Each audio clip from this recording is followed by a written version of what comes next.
the Warriors have just fooled the NBA again, because even though they lost by 15 to the Toronto Raptors last night, their future looks brighter than ever. I'm going to break down why all of that is and how the Warriors might actually be able to win the 2024 NBA championship. And don't just start hating before you watch the entire video. So let's just dive right into it. Now, even though I think this, not a lot of Warriors fans think this, because in halftime of yesterday's loss, they were booed. And few could have blamed those frustrated fans, because the best team in the NBA for about the last 8 years is now horrible. They blew that 18-point fourth quarter lead against the Nuggets, and this season, they've blown 5 18 or more point leads. So when they're down by 18, it's even worse to see. Because to recap the game, the Warriors did have a pretty good look at stuff at or at the end of the first quarter. It wasn't looking all doom and gloom. They were down by 11 in the first quarter, but they ended up cutting it to only a 5-point lead to close it. Halftime is really when the Raptors pulled away, because they took a 27-point lead, but the Warriors were able to stitch that together and cut it down to 18. The third quarter, the Warriors absolutely showed out for the first half of it, but the second half, they just kind of lost their speed and gave the game away at the fourth quarter. So, yeah, the Warriors are notoriously bad for choking in the fourth quarter this season, and we've seen it once again.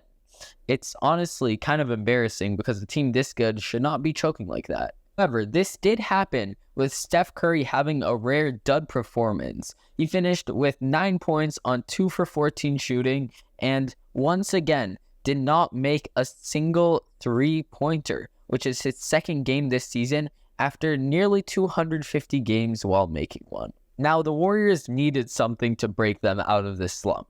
So what did Steve Kerr do? He put in Kuminga and Wiggins, even though they've been absolutely dreadful together, having a very far into the negatives plus-minus ranking. I do not know why Steve Kerr would have done that, but he can redeem it, because last night he didn't play much of Moses Moody, who have been the perfect counter to this Toronto Raptors team. Additionally, he fell back too much on Curry, who was playing, as I've already covered, horribly. So what makes me say that this Warriors team is actually really good?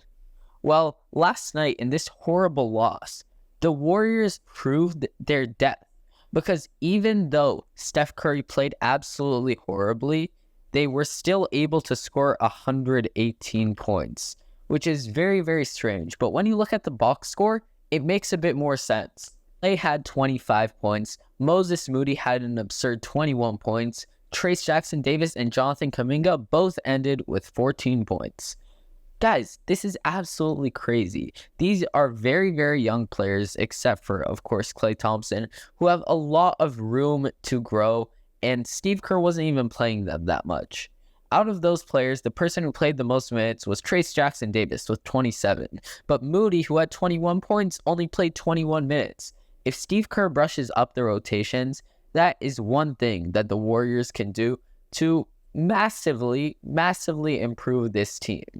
Now, on to trades, because the Warriors have been linked to a number of teams in trades. They've been linked to the Raptors and to the Jazz. The Raptors, of course, they would be trading for Pascal Siakam, and this seems even more likely now that now that the Kings are no longer interested in Siakam.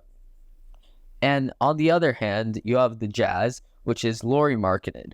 But this trade is a bit more unlikely, and I'll dive into that actually right now, because Lauri Markkanen is a great player. The Jazz are a rebuilding team, and Lauri Markkanen, although he's not young, he's pretty young. He's 27 years old, and he can build with the rebuild that they have going on right now. However, the Pascal Siakam trade seems very, very likely. The Raptors obviously want to start a complete rebuild, which I don't really understand why they would do that, but that's just what they want to do. So if they trade away Siakam, the Warriors have a number of trade pieces that they could get for him. They've already expressed disinterest in throwing in Kuminga to any trade, any player in the league. Even if it's Giannis, they don't want to trade him.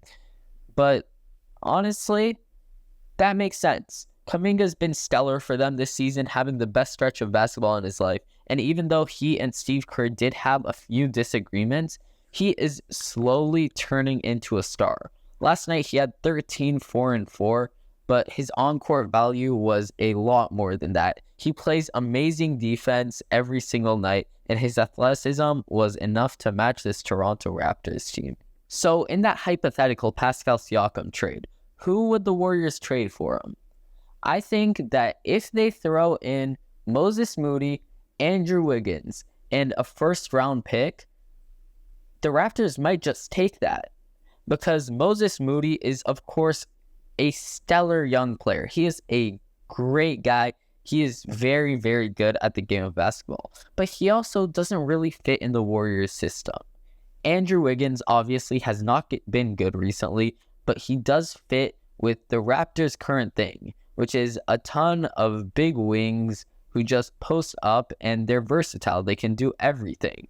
If they get Andrew Wiggins even to a fraction of his former level, he's a great player. And on the Warriors side of things, he makes the money match. Then this first round pick could be conveyed to something in like 2027 or so, which would be very, very good for the Raptors because obviously they are rebuilding. Now, the Warriors would get Pascal Siakam out of this trade, which means their starting lineup can look like Steph, Klay, Draymond, Siakam, and then Brandon Pajemski, Trace Jackson Jr., or Kuminga, which is actually an insane starting lineup. And then the bench depth would also be really good, because getting rid of Wiggins is honestly a very good idea for them, because Wiggins has been horrible this season. And when I say horrible, I mean horrible. He has the 5th lowest plus minus in the league of a minus 220. And when he's playing with Kuminga, the Warriors' future star, he has a plus minus of minus 100. So he obviously will not work with this team. Meanwhile, getting rid of Moses Moody is brutal, but I think the Warriors can live with it for someone at Pascal Siakam's caliber. And this all happened without Chris Paul, because Chris Paul fractured his hand, and honestly, he could have been great on this game against the Raptors, because the Warriors obviously had a lack of chemistry. And I think that's because the guy running the point in most of the games, CP3, wasn't there. He really just conducts the offense, and he plays the game magically. Now, speaking of the Warriors rookies, Brandon Pajemski has just been updated to number 5 on the NBA Rookie of the Year list, only behind Victor, Chet, Derek Lively, and Jaime Hawkins, who have been playing absolutely insanely. This is very, very good for the Golden State Warriors, because he does not look like a rookie right now. He looks like a 5th-year player just entering his prime. His defense is great, and his energy is unmatched. The Warriors have all the building blocks to a championship team. Now they just need to put it together. That's why they fooled the NBA